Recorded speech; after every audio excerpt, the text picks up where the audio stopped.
Safi. Nawe ushaanza kumzungumzia huyo mume si jina tu. Sasa ulikuwa hujui kwamba akitoka akiwepo na mimi mke wake, mimi ndo chake. Akitoka tena sio wake babu.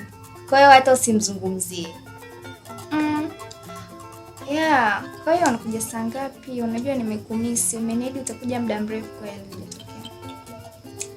Nakusubiri. Aya basi usichelewe, sawa?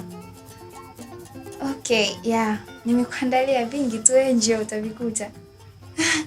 Aya bye.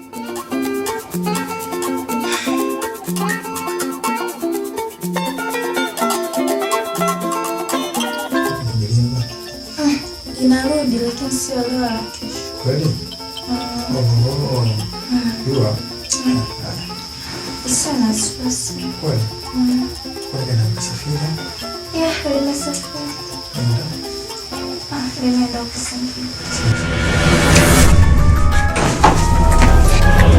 Ni hapo. Mume wangu.